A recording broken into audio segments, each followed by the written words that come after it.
We're going to just be prepared to be transformed.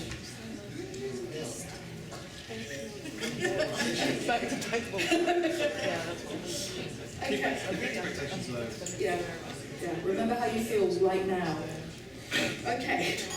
Thanks very much, everybody, for coming along to this session, which is a how-to session on digital transformation in a museum. And Simon Delafond and I are from the Imperial Museum, the media department, and we're going to take you through, I guess, a case study of what we're doing at the moment in the museum, and hopefully it will be applicable and have resonance for all of you. And I think, I suppose, as we're talking, if you can just think throughout about, we're talking about IWM, about the applicability for your own organisation. And perhaps we can talk about that a little bit more at the end as well.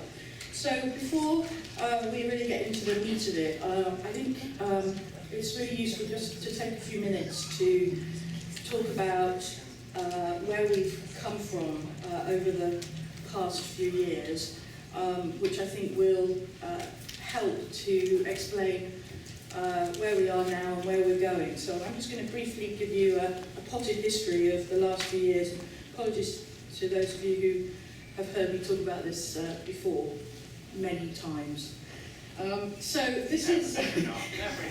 Well, that's what I always say. Thanks, Danny. There is no audience participation, by the way, at this point. Just mentioning that. So this is where Simon and I work, which is the Imperial War Museum's flagship branch in London. We have two other... And this is actually a preview shot of how our museum is going to look in a couple of months, we hope, when we're currently closed. The building is going through a transformation, and this will be the new atrium space, and we'll have a new World War I exhibition opening in the middle of July. We also have a branch called the Churchill War Rooms and Museum, which is a bunker under the Treasury building, where Churchill led our World War II campaigns, and our corridors that he walked down. And this is HMS Belfast, which is on the Thames, moored near the Tower of London, and our museum in Manchester, IWM North, and IWM Duxford, which is the largest European aviation museum, and also a heritage site and a working airfield. So a very complicated offer, I guess, is one way of putting it. A very broad-ranging audience, and lots and lots and lots of interesting things for us to work with. So our collection is, we have the oldest film archive in the UK, the second largest sound archive after the BBC, the second largest 20th century art collection in the UK after the Tate, and over 140,000 large objects. So lots and lots of material for us to work with, which is one of the really nice things about working in the museum. So just to say a little bit about our transformation. That's not something that I had to use when I first started. It dates back to the First World War, but it felt a bit like that actually when I started. So 5 years ago, it was really the beginning of the digital journey for the museum. So not very long ago, I joined the museum. We didn't have a digital media department. There hadn't really been any significant investment in public-facing digital. We had a lot of projects, like an old website, not a very good collections online, that were very out of date and not fit for purpose, and a whole bunch of other stuff. And so it was both very daunting, but also very exciting, because there really was only one way to go, I thought. And so I developed a strategy in that first period that I was there that was very much about, that had delivery at its heart. There was a lot of powering through, because we had a lot to get through, and a lot of a lot of challenges, as I've said. And so the strategy was really about establishing a department. It was about trying to introduce more agile ways of working, even then, to the projects, delivering these big key projects, and we had no social media presence, so just trying to see what a museum like ours with our very challenging content would be like in those spaces. Raise a digital agenda across the museum, so kind of put a flag down and say we're here, and this is what we're doing. And the last point, which was really, really important, which was not fail, because there was so much riding really on us succeeding, and so much of what we've now been able to do subsequently was because we didn't fail, and we were able to build up that trust across the organisation. So just some of the things that we did, which were kind of built on that on that strategy, was we delivered a new website. We put another 500,000 objects online in our collection, so that there's now 250,000 objects that are searchable and free to download. We started to use our collections in different ways, started to tell stories, and kind of move away from that sort of, go to our collection pages and find out about the objects, to actually what was really interesting about our objects, which was the stories behind it, and the impact that these things have had on people's lives. We developed a much more mature presence in Facebook and kind of found a voice for ourselves, which was quite different from the traditional museum voice, which was a bit formal, and tried to move to a more engaging, informal kind of voice. And because we have a very democratic collection, people kind of know what we've got. Often they have something of their own in our collection, and so it gave people. We wanted to provide a space where people could talk about that. And what it meant to them, and the same on Twitter, and on Flickr, and all these places where you guys are all there now. But these were big steps for the museum, and we also went into Google Art Project, which for the Imperial War Museum, no one knows about our amazing art collection. So to put ourselves in that kind of space alongside the world's leading galleries, just gave the museum a different kind of presence. So. By the end of 2012, we had achieved in those 3 years an awful lot, around delivering these projects, putting the technical infrastructure in place, building our social media presence, and seeing over those 3 years our department grow as well. When I started, I inherited 3 people, and we had grown incrementally really over those 3 years. And we were starting to see new digital posts emerging across the organisation as well. So figuring out new relationships with those departments. Also, the financial situation in the UK had changed. We had a new government, there were new financial pressures, we were seeing our funding going in one direction. And how do we counter that? How can digital help the organisation with some of those challenges? And also, looking as partner to that, really, how do we become more entrepreneurial and more innovative around using digital as a springboard in that way? Plus, we have this is obviously unique to us. It's the centenary of the first outbreak of the First World War in this year, and for the museum, which was founded during the First World War, we are the UK cultural lead, so it's a massive opportunity, a once-in-a-lifetime opportunity for the museum, and how can we capitalise on that, and how can digital help with that?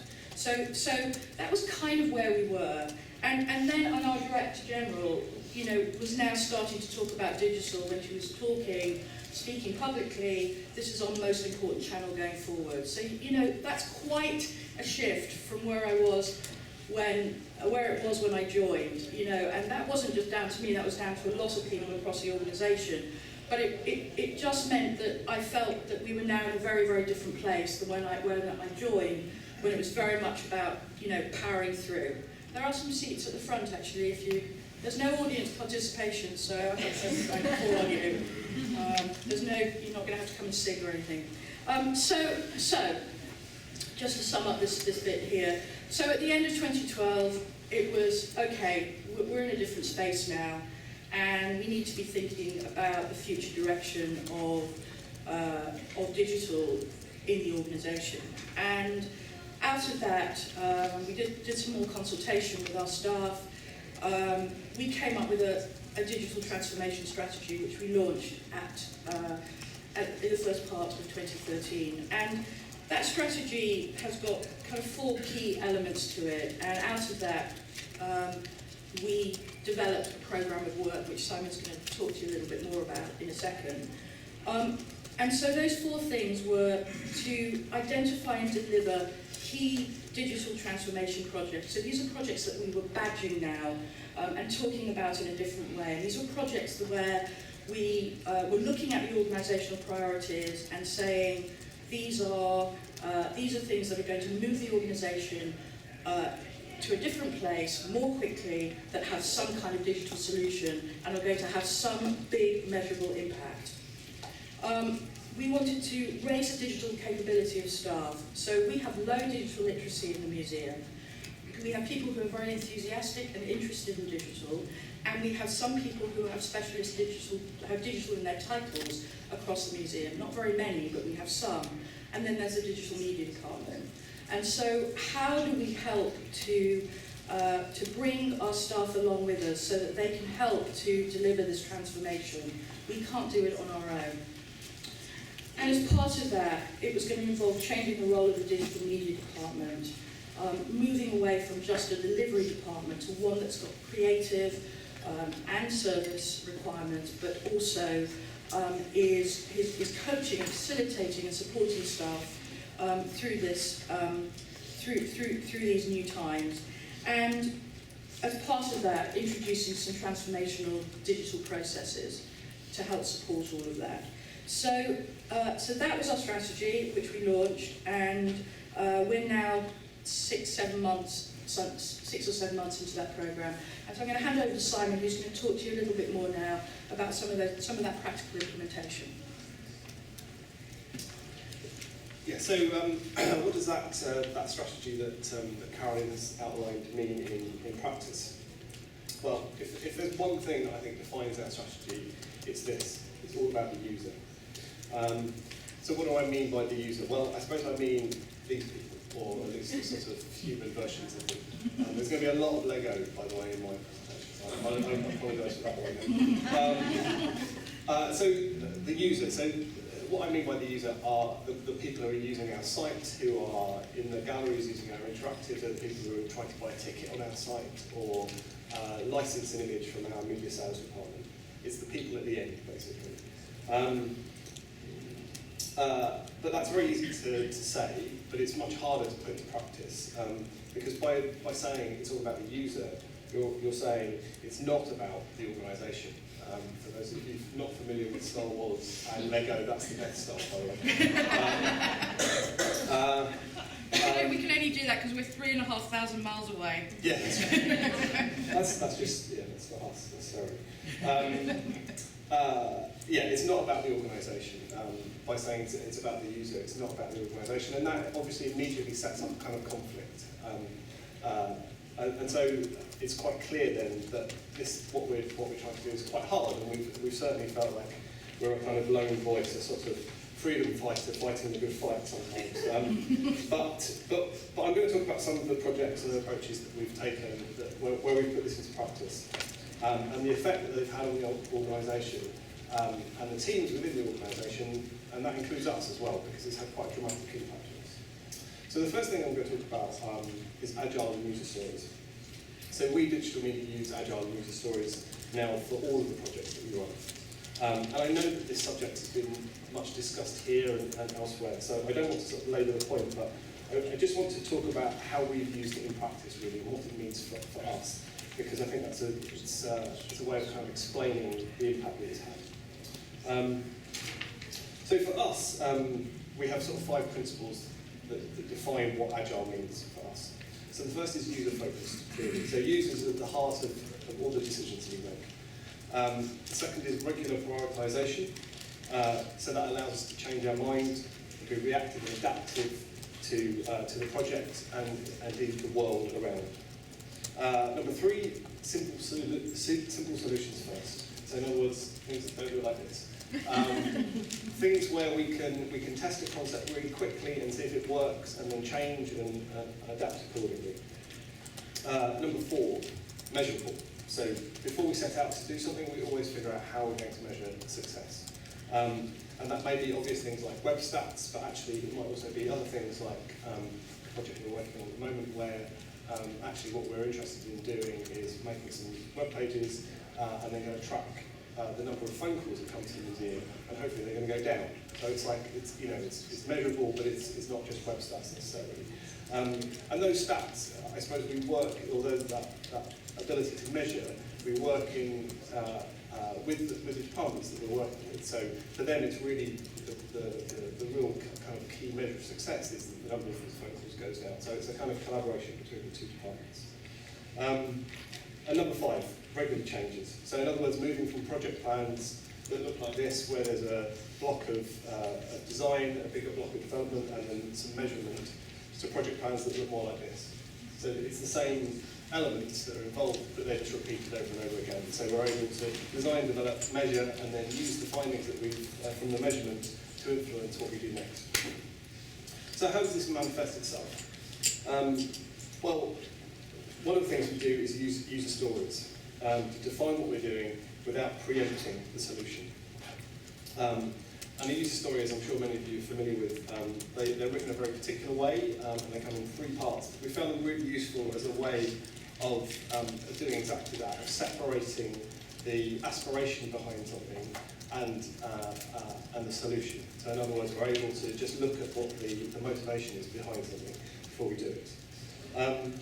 So the 3 parts of the user story that we use are the user part. So in this case, as a teacher, but actually more specific the better. So a Year 9 teacher from Manchester, a theatre administrator from Birmingham, whatever works for your organisation. The next part is the aspiration. So in this case, I can quickly see which part of the site is for me, and the reason, which is often quite hard to separate actually from the aspiration. But this, I think, is a reasonable example of it, so I don't have to search for it. In other words, so this is about kind of speed, I suppose. That's the sort of motivation behind this user story. So we take that user story and then we prioritise it against all of the other user stories that we've come up with, and we decide which are the most important ones.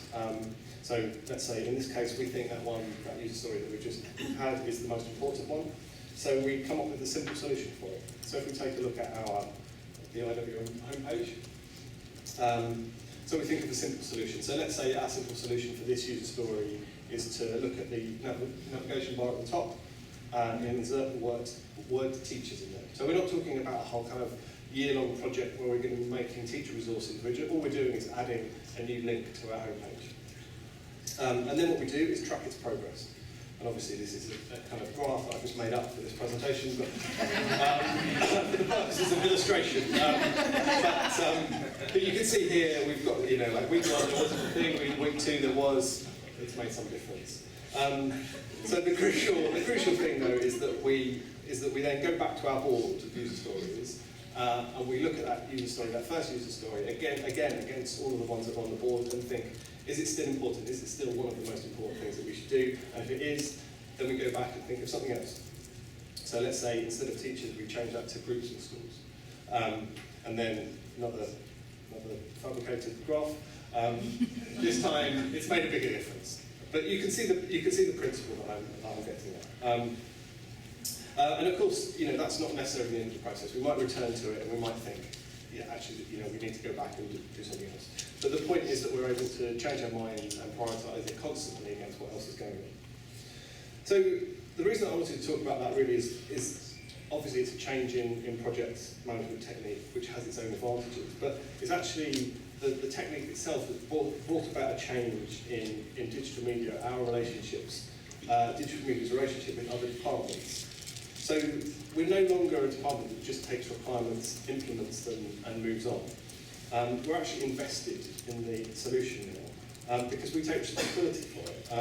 And so it's moved beyond the sometimes fractious kind of supplier-client relationship that you often have. And what we found is that very quickly, the teams who were previously clients are actually ceding more control to us because we've proved what we're doing. We've proved that we know what we're doing. And that's produced actually much happier working relationships. And that's because I think we've actually demonstrated that we're involved in the process and that the solutions are our solutions. And so actually what's happened is it sort of surprised me really, is that because at first I guess this change was quite significant, that the kind of clients would say, we need this site, we need it in a particular way. And actually we've said, well, we want to do it in a different way. But because we've proved that that works and this process works, actually what's happened is that the power relationship has completely changed, and it's much more like, well, you know what you're doing, you go off and do it. And that happened very, very quickly as well. The extension of this approach that we've taken is product management, which is the next thing I want to talk about. So product management and the role of a product manager in our team. So product manager role kind of codifies this relationship, this change of relationship, because a product manager, the responsibility of a product manager is unambiguously the end result, is the solution of the project. And that's why it's not project management, and that's why it's kind of that's the crucial difference really. So a product manager, in my view at least, is responsible for synthesising the requirements of the project stakeholders into a coherent solution. And now that might not seem particularly different, perhaps, from a project manager, but the difference I think is that a product manager is always interrogating the reasons behind them. They're not just taking them at face value. And they're also, really crucially, they're the voice of the end user as well. They're the person saying in the team, but is that really going to work? How are they going to know that works? They're that kind of voice of the user base. So again, what does that mean in practice? What does this product manager actually do? And how does that differ from being a project manager? Well, I'm sure we've all either been responsible for or taken delivery of a big fat requirements document in our time. And I'm sure you're also familiar with those requirements documents having sort of, buried inside them, and perhaps in very polite terms, a very specific requirement from a client. Things that say something, in the politest way possible, things a bit like, I want an interactive map. And there's no two ways about that. So a project manager would receive that and schedule some time with the designer and developer, and off they go, and make an interactive map. A product manager would say, why? And actually, a product manager would keep saying why. Keep saying why. Keep saying why, until she got to the underlying reason. And perhaps this underlying reason would be expressed as a user story. So, as a family in Manchester, I can see what events are on near me, so I can choose what I want to go to. Now, it's not that the interactive map is not a solution to that user story. It's just that it's a very complicated solution to that user story. And perhaps it's not required to have a complicated interactive map. And so a product manager would think, well, how can we solve that user story in the simple way possible? And so perhaps the answer would be something like this, a simple data-ordered list. And maybe that actually delivers on the user story just as effectively. This is a live example. In fact, that's what we found, that we did this, and actually the client who wanted the interactive map stopped talking about the interactive map because this did the job for her, basically. Now, of course, as Spider-Man knows, with great power comes great responsibility. And this shift to product management does mean that the product manager can't walk away. That that there is that comes with it too. And the product manager needs to take ownership of the solution and track its success and adapt if necessary. But using this agile approach makes that much easier. And of course, the personal investment means much better products as well. As an aside, just using the term product manager, this is a job description for a product manager in our team, but just using that term product manager has hasn't had an effect itself. Because it's being used by big tech companies like Google and eBay, it means that we can attract candidates from outside the normal museum world, and that our team can use the wealth of materials that are available for product managers. It's also meant a sort of subtle shift away from projects, which have a beginning, a middle and end, to products, which evolve and change.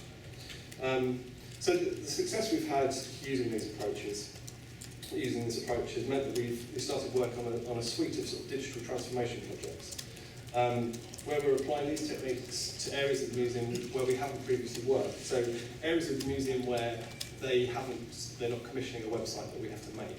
Actually, they're sort of different. They're different digital projects. And we've been supported by that. We've been supported in that through funding and through the roles by senior management, because we've aligned these projects with the priorities of the museum.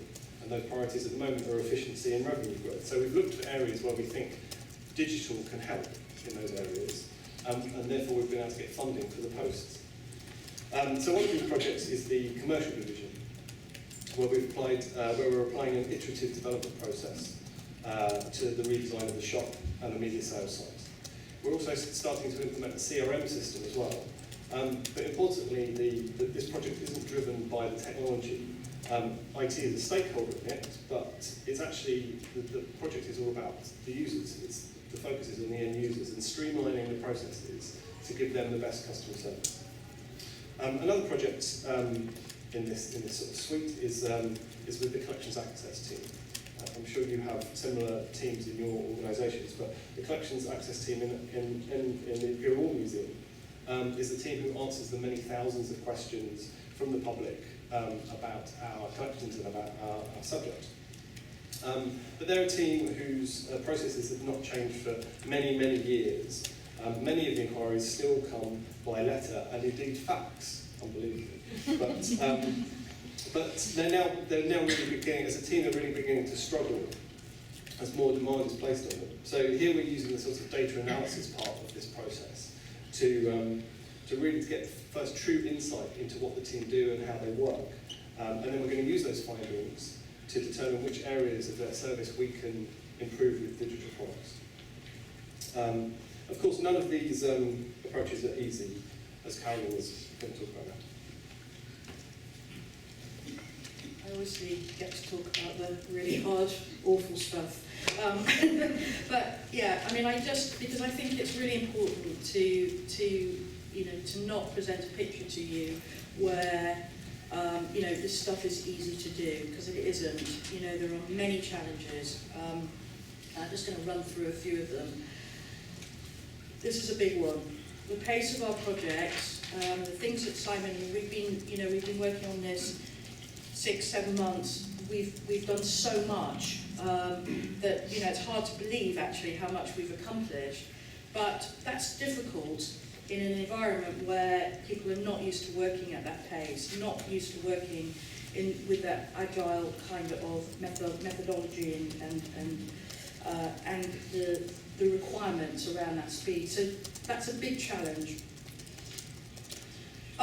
We're introducing new ways of working all over the place, and that is really disruptive for people and difficult. And you're asking people to change, in effect, and you may be offering them new opportunities to develop skills. So that collections access project that Simon mentioned, if we do come up with some new solutions for that, then it is likely that the people who are working on that service, who are extremely knowledgeable, will now be required to utilise new skills, develop new skills in order to deliver that service.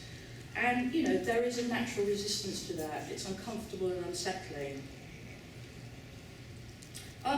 Museum budgeting doesn't fit well with an agile way of working. I'm sure this happens to you, but, we get told, how much is it going to cost? I don't care, just tell me how much it's going to cost and when you're going to deliver it. And, to actually start to say, well, I'm not sure, it might be a very small budget because we might go down this road, or it might end up that we'll need some more money. but you need to trust us, whatever it is that we come up with. And that's a difficult message, and again, you know, totally out of line with the way that the rest of the museum is funded. As I said, you're likely to hit blocks, you know, and that might not be just people blocks going, no, I don't want to change, or we've always done it like this, why have you come along and said we need to do something differently? But it might be processes blocks, you know, where they're just, you know, as I said, the finance thing, you know, the procurement, you know, there could be all sorts of things that the museum just does and isn't really questioned, and you're coming along and you're saying, we need to change that. I have found that you have to continually keep demonstrating success. When you're introducing new things, when you're asking people to change the way they work, then you need to keep telling people, communicating with people about what you're doing, being transparent about, and you know, success is also, you know, it could be about something that hasn't worked, but it's kind of opened your eyes to, well, all right, now I can see this is the direction we need to go in. But keeping people informed, particularly people in senior positions, and that strong advocacy, and that's not just about you in the digital media department, you know, going, this is great, we should be doing this. It's about your whole project team, everybody that's working with you. You know, you all need to be on the same page, you all need to be advocating, and that's tough. And ultimately, you know, it's about leadership, and that leadership can come from all sorts of different areas of the organisation. That doesn't have to be the head of a department or a director. You know, that could be somebody who's a real digital champion, or somebody who's really invested in your project and wants to make it work. And that stakeholder management is key, you know, so that point really about getting people on board, these people that are involved in your project. So something like a CRM project, which, you know, touches every area of your organisation, you know, and potentially is a project that, you know, has an infinite life. You know, keeping people enthused, on board, engaged, you know, pulling in the same direction, that's really tough. And you know, a lot of my work is spent, you know, going around and geeing people up and encouraging them and being enthusiastic. So for me, these are some of, you know, there are, you know, we could do a whole session on the challenges. It would have been a bit of a downer, to be honest, so we tried not to do it. But I guess the point that we want to make here is that, you know, while we're talking about all of these things, and it, you know, it can appear on the surface like, you know, this should be easy to do. You know, when you're in there, I'm going to use a war metaphor, in the trenches, it's, you know, it can be tough, and there can be bad days, and bad weeks, and then there can be great weeks. But it's just being aware that this is part of the process, and that you are, by doing this digital transformation, you are by default a change agent in your organisation. And along, as Simon said, along with that comes great responsibility. So I'm going to hand back now to Simon to just talk about a couple of other things that we've been doing.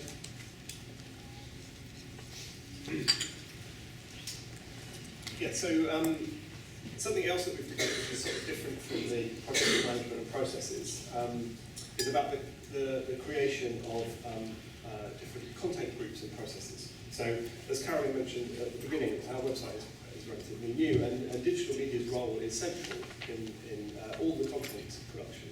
But it's also a very reactive role as well. So content was written by other teams, often emailed to us as Word documents or with pictures, and then our job is to take that content and sort of assemble it, prepare it for publication on the web. But there are kind of a number of problems with that. But one of them is that there was quite an incoherent content production. So some exhibitions, like this one, Historic Duxford, had additional web content, but some didn't. Some anniversaries, like this one of Al Alamein, were marked and some weren't. And there was really no kind of rhyme or reason for it. There was no rationale for things being marked and things not. there's also very little consideration for audiences of this content. So there was no real thought went into what was going to happen, who was going to consume it, what they might want to do with it. And crucially as well, there was absolutely no measure for its success. Really, in fact, I suppose the only measure was that it was produced, that the deadline was met. After that, it was just left there. But despite all these things, this content, this approach, was actually considered to be performing pretty well. It was considered to be working for everyone and meeting objectives, even though there weren't really any objectives. So anyway, we've developed 3 processes to address this. But the interesting point here, I suppose, is that there was no pressure from any departments, anyone else, to do this. This was us looking around and thinking this could be improved. And it was because we saw an opportunity to not just improve the process, but also, more crucially, really, to improve the outputs of the process, to improve the content that the users could consume. So the first 2 of these processes are there to deal with the sort of day-to-day business as usual content. I'll skip them through them pretty quickly, but web updates is an inbox that anyone in the museum can email with small text or image changes to an existing page on the site. The web content meeting is a monthly meeting where junior representatives from divisions across the museum meet and decide promotion on social media and the website. So it's just about promotion and creation. So it's a very sort of tactical group. But the third group is a web commissioning group, and that's the one where we've made the real changes to the process. So it's a group that meets every 6 weeks and has a senior representative from each of the museum's divisions, which are public programmes, commercial, collections, marketing, and each of the branches. So we have someone basically from every part of the museum represented in this group. And that itself really is a sort of first, to have a web group that has all the right people in it. And its remit is relatively simple.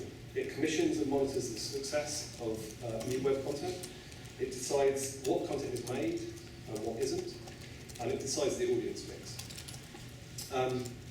But it's worth just stressing that second one, really, because the crucial thing that this group is able to do is say, we're not going to make that. It's able to make a decision to say, we're not going to mark that anniversary. And so on the surface, actually, it's sort of the same thing that I described at the beginning, that some anniversaries are marked and some aren't. The difference is there's a reason for it now. And so although very simple, it's been very effective because it's filtered the myriad suggestions of content through this group, and they can decide where we should put our energy. And we can align that, they can align that with the priorities of the museum. So to enable this group to be effective, we've developed a series of audience profiles, which are these. Now, these were initiated from marketing work. So some of these audience groups are like the marketing audiences that existed previously. But what we felt was that those audience groups either didn't translate to digital audiences, or needed enhancement or to be changed for this environment. But we also felt as well that audiences actually weren't really understood, or how you might appeal to them in a different way. So what we did was we thought about how these different groups got to their history. And that seems like a kind of a strange phrase, but what I mean, I suppose, is where they consume history outside of us, to give us a sort of insight into who they are and what we might do to appeal to them. So I'm just going to talk about each of them. And so obviously, these audience groups are, we're a museum about 20th century conflict, so they're not going to apply it, I'm sure, to all of you. But I think the point is really the way that we've approached it and the way that we've described them. And hopefully you'll be able to see how you can apply this to your organisations. So history phobes. So it sounds like a kind of strange group for a history museum to go for, but these are the people that if you ask them, do you like history, they would say no. So yeah, it seems like an odd group, an odd choice, but actually we think that there are enough examples of popular culture which involve history that are popular enough that surely there are people there who enjoy those things, that actually there is something else where you can kind of sneak the history in. And so we're thinking of things like Downton Abbey, or even a slightly more sort of base level, the Tudors. I don't know if anyone's watched the Tudors. History is kind of difficult to find, but it's there, it's in the mix somewhere, I'm sure.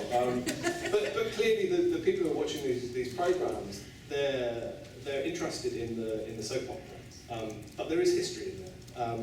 And so to have this blanket statement, I don't like history, and therefore we're not going to try and appeal to them. This is a way of trying to think about other ways to appeal to them. And we think there are online examples as well, so things like Pinterest. So this is a board of cross-stitch examples, and that's what it's about. It's about cross-stitch. It's not about history, it's about cross-stitch. But actually, the things that you can see, obviously, are about, there's men's and lots of things that have a direct relevance to our collection. So again, that's another way of kind of sneaking in history. And another one, this is a BuzzFeed article, so 19 amazing photos of female riveters during the Second World War. Now, again, this is an article where we think that the appeal here is probably the sort of female empowerment in a situation that you probably wouldn't expect. That the history is pretty low in the mix. But actually, these pictures could have been from our collection. They could have just been transported direct. And so, actually, BuzzFeed is a real inspiration for us because it has such a sort of strong remit for the populist. But actually, lots of the articles have a depth to them. And so that's something that we're really interested in mimicking. Obviously not the cat selfies, that's something that we're going to probably steer away from. But, so the next group are the empathisers or emoters. So this is a group where they're happy to say that they like history, they just don't know much about it. And nor are they very interested in the facts and figures and dates and places, that sort of approach. Their reaction is much more about, is an emotional one, and that emotion could be empathy, or it could be shock, or surprise, or any emotion you can imagine. And so we think that these people get their history from things like this, popular historical fiction, or programs like Who Do You Think You Are, where it's a family history program, but it's much more about the appeal is much more about the sort of personal revelation. It's about the personal, basically. And online, we think things like this, which is a Flickr group called Blitz Ghosts, but I'm sure you've seen lots of different examples of this, where you take a modern day photo and lay an old photo at the top of it, basically. But we think here that the reaction is not, when, where. It's, wow, that building's old, which doesn't seem like a very profound thing to think, but actually, it does. That's what the audience is interested in, and that's something that we can provide as well. So the next group are the self-developers. So they're we think, are in a similar sort of category to the previous group, that they are interested in history, they don't know much about it, but actually this group are much more interested in being told a story. And so things like the History Channel is probably where they get their history, or Wikipedia, something like that. The next group, the history enthusiasts, these kind of three groups are in a sort of spectrum, really. They're kind of more obvious. Basically, each of them knows more and more about history, basically. So this group, we think, knows quite a lot about history, but perhaps they know about the Second World War, but they don't know about individual aspects of it. So they're the people who buy the sort of hardback history books, basically. And so another way of thinking about it, I suppose, is that if they're interested in Stalingrad, they'll read a book about Stalingrad, but they won't read any more. That's it. They'll move on to another subject.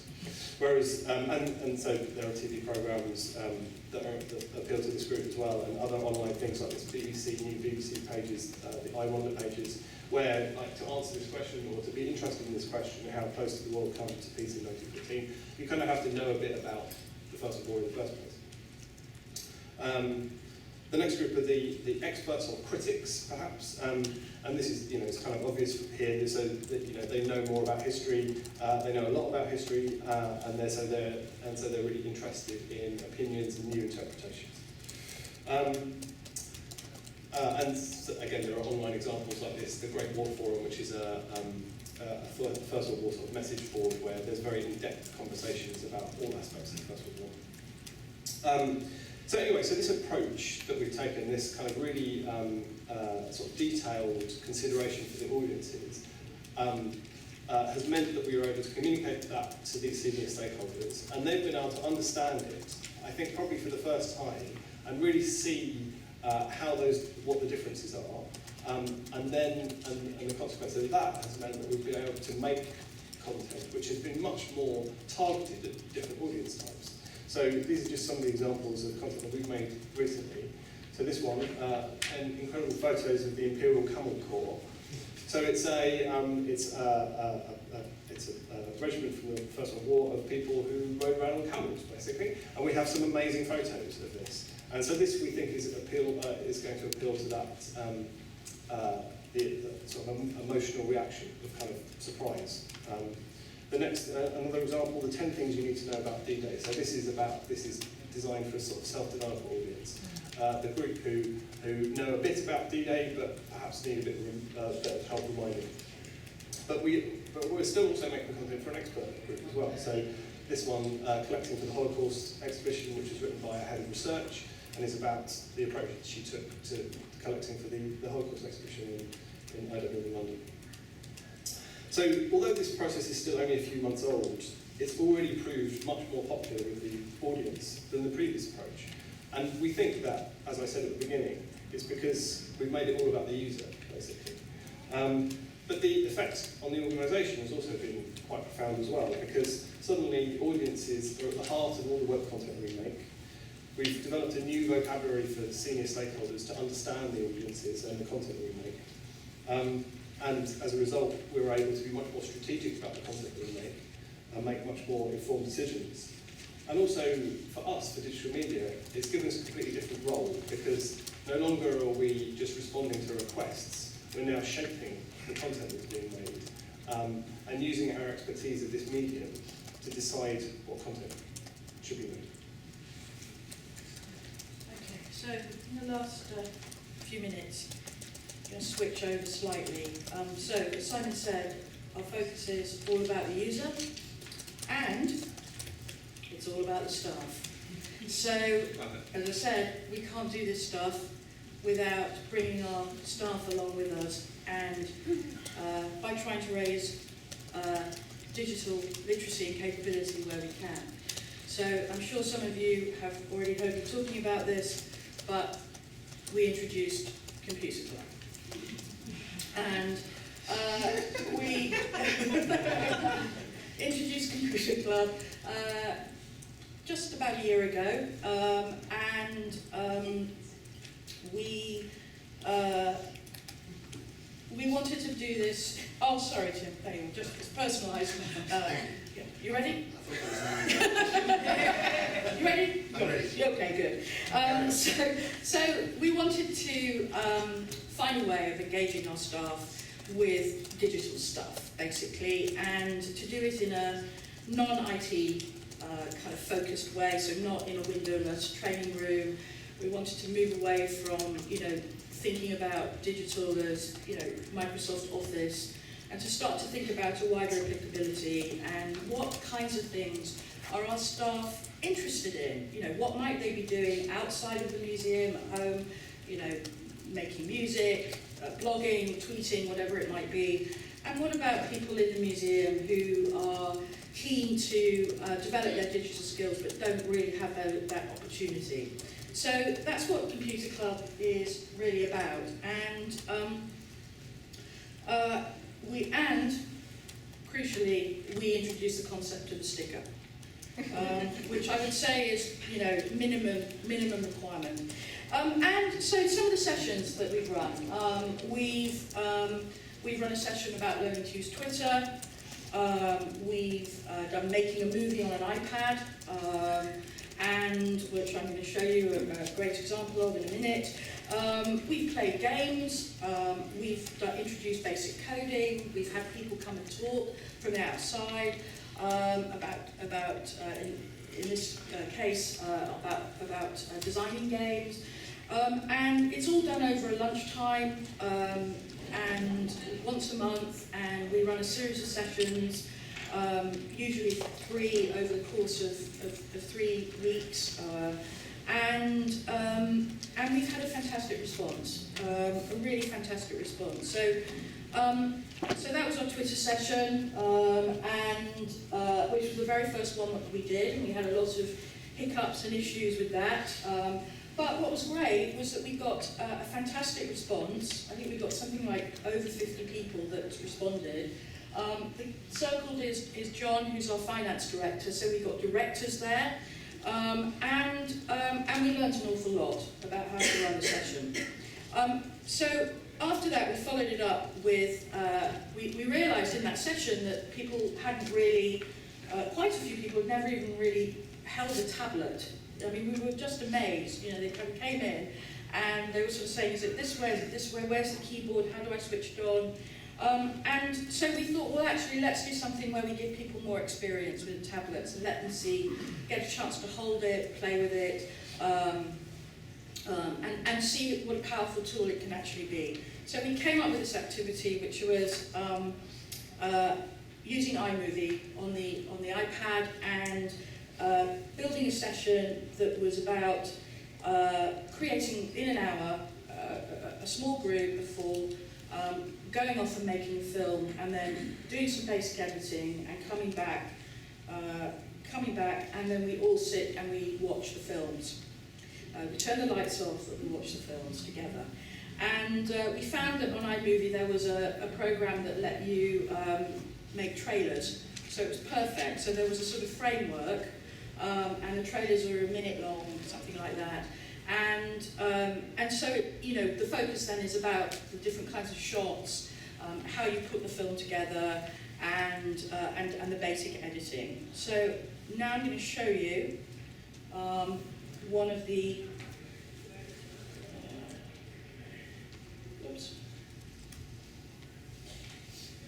films that we made.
And they went outside and obviously and created will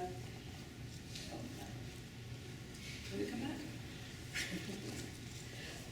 Yeah, and created that little film, and it was hilarious. They were all like that.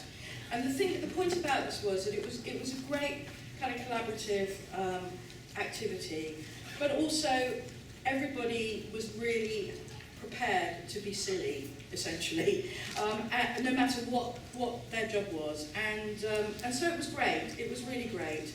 And so after that, we kind of moved on. We had such a lot of success. We moved on, and we decided to do a gaming session. So we did a little bit of low-key advertising, a promotion of this. And we put these on our intranet, we put them on the back of toilet stalls, and again, you know, we got a great sign-up. And so we did a game session where we got people just to try some different things, and we did this all in one day because there was a lot of setup. but we got them to play with an Xbox and a Kinect, and to do driving games where all the iPads were connected, so they were racing against each other, to try something like Leap Motion, just to see what happens. Rock band, so everybody got to be a rock star for an hour. And we even went retro with ping pong. And we made a scoreboard, we gave out certificates. It was brilliant. And again, this was all part really of reaching out and getting that engagement. And we've also done some basic coding using Scratch, which is a kids coding program, and set some tasks for people. And it, again, fantastic turnout and loads of interest, kind of wanting to do the next level, if you like. With iMovie, they definitely wanted to do more. And of course, we made loads of stickers. And what happened was that these stickers are now appearing on people's badges, staff badges on the back, or they're putting them on their screens, and people are talking about it, and it's been really great. So, should you do it? There are some challenges, of course. The sessions, planning, you can't just rock on up. You do need to plan. You do need hardware and software. You need people around the organisation to help run the sessions. You need the time to do it. And I guess you need to think about how it sits alongside your regular kind of IT skills, HR type thing. But all of that is scalable. What I showed you was just me being utterly ridiculous and then making everybody do it. But you could easily do this, in a different way with a few people, and not need massive equipment or a whole day of setting up games. So I think it's really worth thinking about that. And with all the challenges, here's the reasons why we want to do it. This is spontaneous feedback from our staff, and that is what matters. And they can see that it's not just about the digital engagement, but also that they're getting to work collaboratively, they're getting to work with different people, and they're getting to have fun, something outside of their job for an hour, which they don't get to do, So that's, I guess, in a nutshell, what we're doing. And I think I just want to sum up, because I realise now it's 3:30. This was sort of our starting point, and I think these are questions that are applicable for everybody. If they're thinking about a digital transformation programme, how can digital solutions help to make your organisation, to solve some of your organisational challenges? How do you prioritise those activities and badge them as digital transformation projects? How do you introduce Agile into your project process? How do you involve your stakeholders through this transformation? And what new skills development is required to support a digital transformation? And I think, those are very fundamental questions, and we're definitely a starting point for us. And, the programme that we've presented today, is IWM's answer to some of those questions. I'm sure it will continue to evolve, and I'm sure you will have very different answers for your organisations. But I hope that what we've talked about and these sorts of questions will be of some help to you and support to you. It's a really exciting process, despite the challenges. And and that's where we are. So thank you very, very much for listening.